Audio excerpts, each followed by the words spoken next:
पढ़ेंगे, ये शैतान आता है और हवा से बात करके कहता है कि क्या सच है कि परमेश्वर ने वाटिका के फल को खाने के लिए मना किया।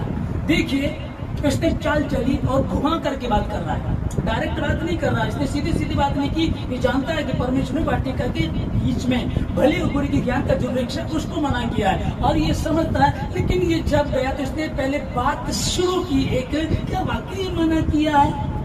तब हवा खुद शुरू हो गई, नहीं, वाटिका के सब वृक्ष के फल को हम खा सकते हैं, परंतु वाटिका के बीच में भले और बुरे के ज्ञान का एक वृक्ष है जिसके फल को हमको नहीं खाना है। परमेश्वर ने कहा जिस दिन तुम खाओगे उस दिन निश्चय मर जाओगे। तब यहाँ से फिर शुरू किया सेकंड स्टेप। विरोधी ने, शैतान ने, विद्रोह करने वाले ने, जो तुमको बहकाना चाहता है, तुमको मसीह के ट्रैक से हटाना चाहता है, तुम जो स्वर्ग की ट्रेन में बैठे हो, तुमको उस ट्रेन से निकाल करके वापिस उसी नर्क की ट्रेन में बिठाना चाहता है। और वो यहाँ यही उसने किया। कहता है नहीं, गलत बात है। परमेश्वर ने इसलिए मना किया क्योंकि वो जानता है कि जिस दिन तुम उसका फल खाओगे उस दिन परमेश्वर के तुल्य हो जाओगे, तुम परमेश्वर के समान में बन जाओगे। खुद भी परमेश्वर के समान बनना चाह रहा था ये। इसको क्यों फेंका गया था ऊपर से, स्वर्ग से क्यों फेंका गया था? क्योंकि कहते हैं मैं परमेश्वर से ऊंचा तख्त बनाऊंगा, मैं परमेश्वर से ऊंचा बनूंगा और उसको जमीन पर कूड़े की कचड़े की तरह जमीन पर फेंक दिया गया। लेकिन ये वहां के बाद सीधा कहां पहुंचा? वाटिका में उसके बनाए हुए स्त्री और पुरुष को। इन्हें सोचा आदम तो बहकाया नहीं जाएगा, स्त्री बहकाई जाएगी। कई बार बहनें बहकाने आ जाती हैं, क्योंकि क्या कहा गया है? निर्बल पात्र, स्त्रियों को निर्बल पात्र कहा गया है। फिर मैं आपको बताऊं, आप निर्बल पात्र कहा गया है, सुनिएगा, हकीकत है, सच है। लेकिन यीशु मसीह ने स्त्री से जन्म लेकर के ये साबित कर दिया तो निर्बल नहीं है, तो उद्धार करता यीशु मसीह की माँ है। अब इसको कमजोर मत समझिएगा। और सबसे पहला शुभ समाचार सुनाने वाली वो स्त्री ही थी।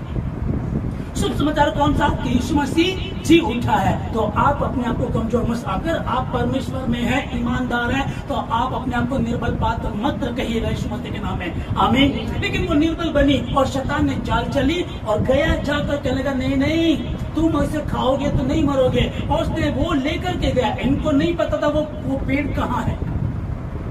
आपको बताया जाए कि आपके सहारनपुर में बीचों बीच कौन सी जगह है, किसका घर है। आज तो मैप है, बता देगा, इंटरनेट है, बता देगा, लेकिन वैसे पता नहीं चलना था। तो उस समय कौन लेकर गया था? चलो मैं दिखाता हूँ तुमको कितना खूबसूरत फल है। वो लेकर देखो तो जो देखने में मन भाव, चाहने योग्य, इतना खूबसूरत। और देखो तुम इतना खूबसूरत है, अगर खाओगे इसे खाकर तो मर जाओगे क्या? इनको क्या हुआ? जो नेगेटिव बातें इतना असर करती चली गई कि यहोवा की पॉजिटिव एक बात, वो एक बार नहीं बल्कि 2 बार कहता, उसने कह दिया था, उसने समझा दिया था, जिस दिन खाओगे निश्चय उसी दिन मर जाओगे। वो समझ में नहीं आया और क्या किया इन्होंने? उस फल को इसलिए खाया। मैं क्या कहना चाह रहा हूँ, मेन बात क्या चल रही है? क्या वाकई ही तू परमेश्वर का पुत्र है? क्या वाकई परमेश्वर ने फल खाने के लिए मना किया? क्या वाकई जो बपतिस्मा लिया वो ठीक है? क्या वाकई तुम्हारा जो चर्च है वो ठीक है? क्या वाकई तुमने प्रभु में आकर के ठीक किया है? अगर है तो फिर बीमारी क्यों है? बीवी प्रॉब्लम क्यों है? दिक्कतें क्यों चल रही हैं? हर जगह इम्तिहान होता, हर जगह परीक्षाएं होती है, और यहाँ मसीह में हो जाए तो दिक्कत होती है ना ऐसा? ठीक है। तो इसलिए क्या है कि कोई तुम्हारे पास आकर के तुमको बहकाने की कोशिश करेंगे, पर ध्यान रखिएगा परमेश्वर ने आपको कहा है मैं जनरेशन का परमेश्वर हूं, मैं जनरेशन को बदल देता हूं। फिर आप कहेंगे कई बार इतना टाइम हमको प्रभु में हो गया, अभी समझ में नहीं आ रहा, अभी कुछ फल नजर नहीं आ रहा। अब क्या होगा? जब आप शादी करते हैं तो थोड़े थोड़े पैसे इकट्ठे करके प्लॉट लेते हैं, फिर उसकी थोड़ी सी बुनियाद भरवा देते हैं, फिर लेंटर डलवा देते हैं, फिर उसका फर्श बाद में, प्लास्टर बाद में, इस तरह से आप तैयार करते हैं। और धीरे धीरे 20 में शादी हुई थी, 25 तक बच्चे हो गए, 30 में ऐसा हो गया, 40-50 हो गए, और आप बुजुर्ग होते चले गए। और जब आप 60 के हुए तो अपने घर को तैयार कर लिया। उस घर में आप नहीं रह पाए तो भी उसमें पूरी मेहनत करते हैं। फालतू पैसा खर्च नहीं करेंगे, मैं इकट्ठे करूंगा, मुझे प्लास्टर कराना, मुझे इसमें व्हाइट वॉश करानी है, मुझे इसमें ये कराना, मुझे इसमें ये कराना, तो क्या वो रहेगा उसमें? पर उसको एक आशा है, एक उम्मीद है, और उसको ये पता है कि मैं तो नहीं रहूंगा पर मेरे बच्चे रहेंगे, मैं कर रहा हूँ, ये करेंगे। मैं एकदम समझा रहा हूँ, वो तुमको भी सुकून और शांति से भरता। ऐसा नहीं है कि वो तुम्हें बुढ़ापा करके मार डालेगा। बोला हम प्रभु में आए थे, जवानी तुम्हारी प्रचार करने में चली गई, बुढ़ापा हमारा यूं कट गया। ठीक है, हमारे बच्चे पाएंगे उस चीज को, पर हमने तो स्वाद नहीं चखा। लेकिन ऐसा भी नहीं है। परमेश्वर ने कहा जिस किसी ने मेरे लिए घर बार माँ बाप परिवार को छोड़ा है, मेरे लिए छोड़ा, इस समय में 100 गुना दूंगा।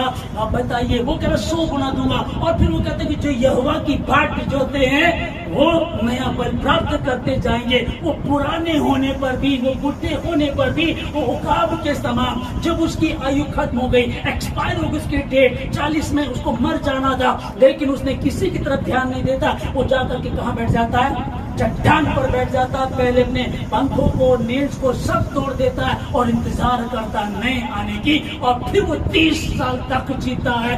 यार हम बूढ़े हो जाएंगे, मैं बाइक कब चलाऊंगा, यार हम इस घर का आनंद कब लेंगे, एसी हमारे घर में कब होगा, सुकून कब होगा, हम कब प्यार करेंगे, यार मेरी तो एज एक्सपायर होती है, मैं तो एक्सपायर होता जा रहा हूं, कैसे होगा? क्या तुमने नहीं सुना कि जो यहोवा की बाट जो तुमने बल प्राप्त करते जाते हैं? आमीन। जो आपने भरोसा कर लिया है, दूसरा आकर के आपको नेगेटिव विचार आपके कान में आकर के खाएगा। अभी तक जॉब नहीं लगी, अरे आपके साथ के तो बहुत बढ़ गए ना। देखो उसकी गवर्नमेंट सर्विस लगते ही ना बड़े बड़े रिश्ते आने लगे हैं। तेरा तो रिश्ते, उसके रिश्ते, कोई कह रहा है कि हम कार देंगे, कोई कह रहा है हम ये देंगे दहेज में। वो देखो कितना बढ़ता जा रहा। उसने देखो भी हाल में खुद ही कार खरीद ली, 1.5 लाख की उसने बाइक ले ली। वो चीजें नेगेटिव ला करके तुम्हारे सामने रखी जाएंगी। पर तुम कौन हो? अपनी गरिमा को समझो, अपने आप को समझो। वो आकर के कहेगा, क्या तू वाकई ही अगर तू परमेश्वर का पुत्र है तो कह दे। यीशु मसीह झलझलाहट में कह देता है, तुझे पता नहीं 40 दिन बाद क्या हुआ, 40 दिन पहले क्या हुआ था? आकाश खुला था, पवित्र आत्मा मेरे ऊपर उतरा, यूहन्ना से जाकर के पूछ। वो भी गुस्से में आ जाता, क्रोध में आ जाता। उसने बड़े शांति से कहा, बेटा ये भी लिखा है। खैर उसको तो बेटा कहना है, सॉरी बेटा, प्रभु उसको क्यों कहेगा बेटा, तो मैं हूं, आप है ना। वो कहेगा, ओए शैतान सुन, ये भी लिखा है, हर एक वचन से जीवित रहेंगे। आमीन।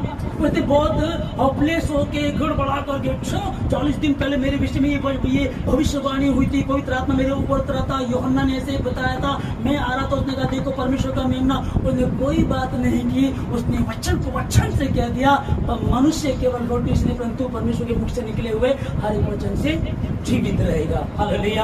अब ये शैतान आकर के उससे बात करता है, कहता है कि क्या वाकई ही तुम वाटिका के किसी भी फल को नहीं खा सकते? यहाँ से शुरू किया। और हव्वा मूर्ख है, संगति किसकी कर रही है? ज्योति की संतान हो, अंधकार के साथ क्यों बैठे हो? जब आपको ये लग गया ये सही बंदा नहीं है, ये सही औरत, सही दोस्त के योग्य नहीं है, आप क्यों दोस्ती कर रहे हैं, क्यों उससे बात कर रहे हैं? जब कुछ भी गड़बड़ बड़ा होना होता, शुरुआत तो वहीं से होती है ना। शुरुआत छोटे से हुई, आकर के वो बात करता होगा, उसने बात करना शुरू किया और यहाँ से शुरू किया। अब ये सहेली बन गई दोनों, शैतान उसका दोस्त बन गया, ये उसकी बातें करने लगी। कहने लगी नहीं ऐसा नहीं है, सब फल खा सकते हैं, बस वो नहीं खा सकते। चल फिर दिखाता हूँ तो देख कितना चाहने योग्य मन भाव है ना। और उसको बड़ा अच्छा लगा, उसने तोड़ा और खा लिया और परमेश्वर को तुच्छ जाना, परमेश्वर की बात को नहीं माना। मैं बता रहा हूँ ना, मैं उस दिन मैंने कहा प्रभु जी इस बार पहली बार मुझे ऐसा लगा कि 3 उपवास मेरे बहुत अच्छे गए। मैं फील्ड में भी था, सफर में भी था, पूरे दिन मीटिंग में भी था, बाहर था मैं, है ना। और बहुत अच्छा रहा, मुझे बहुत अच्छा लगा। और शाम को ये फोन आ गया, तो प्रभु उस पास्टर का ऐसा बंदे का आने का क्या मतलब है? तो एक दिन समझ में नहीं आया, दूसरे दिन कल मैं प्रार्थना करा, परमेश्वर ने समझाया, मैं तुझे बताना चाह रहा हूँ जब ये तुझे बहकाने आ सकते हैं तो सोच छोटे छोटे के साथ क्या कुछ नहीं करता। मैं सच में बड़ा हैरान था। मैंने उसकी आओ भगत की अतिथि सत्कार किया, फिर उसके बाद मैंने उसको कुछ ऑफरिंग भी दी। मैं कह रहा प्रभु मैं ऐसे बंदे को ऑफरिंग क्यों दे दी? उसको तो मैंने बढ़ावा दिया। तो परमेश्वर ने कहा चिंता ना कर, तूने जो किया मैंने कर, मैंने कहा मैं प्रार्थना में था तो मुझे प्रभु गवाही करता है, सब कुछ मत दे, निकाल दे इसको यहाँ से। हम बात करते रहे, ऑफरिंग भी दे करके मैंने उसको भेजा, क्योंकि खाली हाथ दास नहीं जाना चाहिए, ठीक है। पर मैं प्रभु का, प्रभु ऐसा क्यों हुआ? प्रभु ने कहा चिंता मत कर। हालेलुया। कि मैं तुझे ये बताना चाह रहा, देख देख कैसा समय आ गया है कि तेरे पास तुझे बहकाने, तुझे समझाने आ रहा। वो कह रहा तेरी कलीसिया पता कब बढ़ेगी? जब गिलास में पानी लेकर के छिड़केगा। अरे प्रार्थना का वचन परमेश्वर ने कहा मत्ती 8:16 में, और जब संध्या हुई तो बहुत सारे दुष्ट आत्मा ग्रस्त लोगों को उसके पास लेकर के आए, और उसने वचन मात्र से, उसने अपने वचन से उन सबों को निकाल दिया। पानी से छिड़काव किया, तो अपने वचन से निकाल दिया, और जितने रोगी आए तो उन सबों को चंगा कर दिया। आमीन। जितने रोगी, अब रोगी का मतलब आपकी कोई प्रॉब्लम, किसी का कैंसर, किसी का टीबी, किसी का डायबिटीज, अलग अलग बीमारी जितने आए सबको उसने ठीक कर दिया। तो क्या करना चाहिए? फिर वो, मैंने उसको बोला, मैंने कहा हम जैसे मैं प्रार्थना कर रहा हूँ 2 घंटे, और फिर आप पानी करें तो प्रार्थना ठीक है कि पानी ठीक है? क्या लगा कितने? 2 घंटे प्रार्थना में 5.5 घंटे प्रार्थना करता हूँ, क्योंकि 5.5 घंटे रोज प्रार्थना करता आखार मचा देगा। हालेलुया। शैतान आएगा, और यदि संभव हो तो चुने हो वो भी भरमा देगा, लेकिन वो तो भागा ऐसे।